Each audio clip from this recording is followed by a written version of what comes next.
donc là, du coup, on va parler de ce que nous, on vous propose comme solution pour répondre à toutes les contraintes qu'on a vues précédemment. Donc, assez logiquement, donc, on va vous parler du système donc, de la chape sèche et par la suite du terme 25. Alors, pour illustrer tout ça, vous le verrez à la suite, on a fait des ateliers, vous pourrez un peu toucher, voir un peu comment fonctionnent tous les systèmes qu'on va vous présenter. Alors, on va commencer par la base. Qu'est-ce que la chape sèche ? Comme son nom l'indique, c'est une chape, sauf qu'elle est sèche. Donc la première chose, c'est la composition. C'est quand même important, la composition. Pourquoi ? Parce que nous, c'est vraiment pas compliqué. Alors vous verrez là, il y a des échantillons. Il y a du gypse, 80%, donc du plâtre, du papier, 20%, de l'eau, et c'est tout. Pas d'adjuvant, pas de retardateur de prise, rien d'autre. Pas de produits chimiques. Ce qui est intéressant aussi, c'est que donc ce gypse, alors il est en partie issu de carrière et c'est aussi un déchet de l'industrie que nous, on vient récupérer. Le papier, alors on dit du papier recyclé, mais en fait, c'est mieux que du papier recyclé. C'est même tout simplement du papier réutilisé. En fait, c'est vraiment votre poubelle carton qu'on prend, qu'on broie. Pas besoin de refabriquer du papier, en fait. On en prend du coup uniquement les fibres de cellulose, on les mélange, on mélange ça avec de l'eau et c'est tout. Et ça vous fait une plaque. Alors évidemment, donc c'est un produit biosourcé, tout simplement parce qu'il y a de la fibre de cellulose. On a fait un bilan carbone, et assez logiquement, le bilan carbone est très bon, parce qu'on a du gypse, qui est en partie recyclé, du papier et de l'eau. Qu'est-ce que ça va vous apporter, cette chape ? Première chose, on traite l'acoustique. On peut monter dans l'absolu jusqu'à 35, voire 35 décibels, 35, voire 37 décibels, ce qui est quand même énorme et très intéressant. Contrairement à une sous-couche acoustique que vous pouvez connaître type Assour, on traite les bruits de choc et surtout on traite les bruits aériens, ce qui est pas possible avec une sous-couche acoustique qui fait que quelques millimètres. On a vraiment cette fonction de pouvoir faire les deux choses en même temps. Autre chose, donc on est une chape, mais on est très très fin. Une chape qui fait 2 cm, dites-moi si je me trompe, mais une chape classique, c'est beaucoup plus, vous êtes plutôt à 4-5 cm. Si vous voulez traiter l'acoustique en plus, on va voir, il y a plusieurs systèmes, mais déjà avec une chape de 3 cm, vous commencez à traiter de façon non négligeable l'acoustique en termes de bruit aérien et de bruit de choc. Autre chose, donc c'est sec, pas de temps de séchage. Alors j'exagère, 24 heures, donc il faut quand même attendre 24 heures le temps que la colle sèche. Vous pouvez, on va le voir, parce que c'est vrai que c'est un produit aussi très adapté à la rénovation, on va pouvoir remettre de niveau. Vous avez une protection feu, donc entre 30, 60 et 120 minutes. Vous avez donc un matériau biosourcé, vous êtes très léger, vous êtes à peu près 3-4 fois plus léger qu'une chape classique, et on va le voir, un faible coût. Alors pourquoi un faible coût ? Et là, c'est vrai que c'est important parce que c'est pas intuitif. Effectivement, si on confronte une chape plus classique à une chape Thermacell, clairement, il y a un delta de coût. Mais nous, où est-ce que vous allez gagner ? Déjà, première chose, vous traitez l'acoustique. Donc, si vous voulez, sur votre chape, en plus venir ajouter un traitement acoustique, ça vous fait un surcoût. Si sur votre bâtiment, il y a besoin de renforcer le bâtiment, je vous laisse deviner le coût d'un renforcement structurel. C'est un coût énorme. Vous avez aussi le temps de séchage. À combien vous chiffrez 3 semaines de retard sur le chantier ou 3 semaines de séchage ? Mine de rien, ça peut faire une très grosse différence. Et si je prends un petit exemple pour le renforcement structurel, si on prend un plancher classique, c'est à peu près un renforcement sur typiquement un bâtiment parisien. Si vous remettez des solives, c'est entre déjà 50 et 60 € le mètre carré. Rien qu'avec ça, vous avez compensé le coût de la chape Thermacell. Donc là, vous êtes vraiment gagnant en termes de coût. Alors, comment fonctionne notre gamme ? Vous avez plusieurs types de plaques. Vous avez des plaques classiques, entre 20 et 25 mm. Vous avez des plaques acoustiques avec un isolant, donc soit en fibre de bois, soit en laine minérale. Et vous avez, après, on va le voir par la suite, d'autres systèmes pour traiter l'acoustique. Alors, je vais commencer par une petite vidéo pour la pose. Vous montrer un peu le principe. Donc, dans l'idée, ça se pose comme un parquet. Vous avez une première plaque, une seconde plaque. Vous avez très peu de chutes, puisque vous pouvez les récupérer.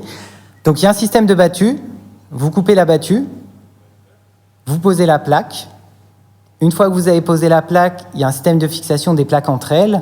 Donc, colle, plaque suivante, vis, et c'est tout. Pas besoin de fixation au support, pas besoin du coup de temps de séchage important. Et ensuite, vous pouvez appliquer à peu près tout type de revêtement. Alors dans certains cas, il faut venir araser si vous voulez une surface parfaitement lisse. Mais typiquement, quand vous êtes sur un carrelage, c'est une pose directe. Alors ça, c'était un cas très, très optimiste où le plancher est plan, donc typiquement dans le neuf, mais en rénovation, comme vous le savez. On est très rarement plan, donc pour ça, on a deux systèmes. On a surtout un système qui est le granule d'égalisation. Donc l'idée, donc en fait, c'est du béton cellulaire concassé qu'on récupère, donc encore du recyclage, et qu'on va mettre avant les plaques de sol, et ça va permettre de rattraper le niveau. Vous pouvez rattraper entre 1 et 12 cm, voire jusqu'à 30 cm en complétant avec un isolant. L'avantage, c'est qu'on est toujours très léger. On a 400 km3, ce qui fait, pour 10 cm, ça fait que 40 kg au mètre carré. Ensuite, on le verra pour l'acoustique, on a un système donc, que vous avez vu dans les présentations précédentes, donc le système dit nid d'abeille. L'idée, c'est quoi? C'est quand on est sur un plancher bois, typiquement un plancher CLT, le plancher bois, c'est très léger, donc c'est très mauvais en acoustique. Donc la seule solution, ça c'est les lois de la physique, il faut rapporter de la masse. Donc l'idée, donc c'est des alvéoles cartonnés qu'on vient remplir d'un granule donc très lourd et qui va venir apporter de la masse. Ça va traiter donc le bruit aérien et aussi le bruit de choc, parce que c'est un système qui n'est pas lié. Alors pour commencer le granule d'égalisation, donc pareil, très simple. Alors j'insiste toujours, c'est sec, il n'y a toujours pas d'eau, c'est vraiment juste un granule qu'on vient poser sur le sol, déformé. Donc vous avez en fait le principe, c'est très simple, vous faites 2 digues. Une fois que vous avez fait 2 digues, donc minimum 1 cm, maximum 12 cm, vous venez poser votre granule entre les digues, vous venez tirer et c'est tout. Et par-dessus, vous venez appliquer vos plaques. Ensuite, alors là c'est encore plus simple, donc vous avez ce système nid d'abeille, donc là typiquement sur plancher bois, donc sur un plancher léger, vous avez vos alvéoles cartonnées, vous les posez. Alors il y a une deuxième solution avec le lion quand votre support n'est pas plan. Une fois que vous avez posé vos alvéoles, vous venez les remplir, donc d'un système nid d'abeille, du granule pour nid d'abeille, et ensuite, là tout simplement, vous venez tirer à la règle et vous venez poser vos plaques de sol. Rien de plus compliqué. Ce qui est intéressant, c'est comme vous pouvez le voir, notamment en acoustique, vous avez énormément de systèmes qui peuvent répondre aux très nombreuses contraintes acoustiques pour s'adapter vraiment à vos projets. Alors à propos de projets, donc quelques exemples ensuite de réalisation. Donc là, c'est le Palais Rameau donc à Lille. Donc là, ce qui a été mis en œuvre, c'est la plaque de sol Fermacell en 25 mm. Pourquoi ? La raison principale, clairement, là, c'est la protection feu. Il fallait absolument une protection feu 1 heure parce que quand on le voit sur la deuxième photo, on a entre autres, on a des planchers bois et on a des planchers CLT. Alors je rajoute quelque chose sur le feu. Vous allez me dire, c'est pas très intuitif parce que mine de rien, il y a du papier. Le papier et le feu, généralement, ça fait pas bon ménage. Mais en fait, ce qui compense, c'est quand vous mélangez le gypse, le papier et l'eau. En fait, quand vous avez un incendie, ce qui se passe, en fait, c'est que l'eau qui est conservée sous forme solide dans la plaque redevient sous forme liquide et ça fait un peu un effet rafraîchissant. Ça baisse la température de la plaque et c'est ce qui fait en fait la très bonne performance au feu. Un autre exemple, donc là, c'est une école à Rosny-sous-Bois où là, donc, on a de la plaque Fermacell littéralement pour le coup du sol au plafond.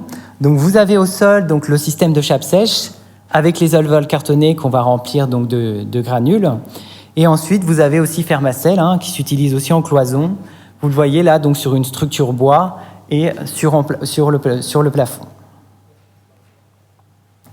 Un dernier exemple, donc c'est la tour Pleyel à Saint-Denis. Là, clairement, donc elle a été rénovée donc pour les Jeux Olympiques. Là, les contraintes, il y a 2 principales contraintes. L'acoustique, tout simplement parce que c'est un hôtel, donc il y a des contraintes fortes.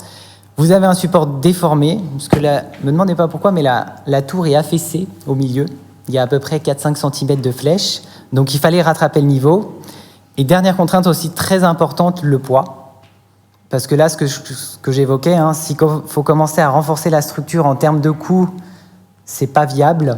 En termes de temps en plus, parce qu'on se doute bien, mine de rien, c'est arrivé vite les Jeux Olympiques.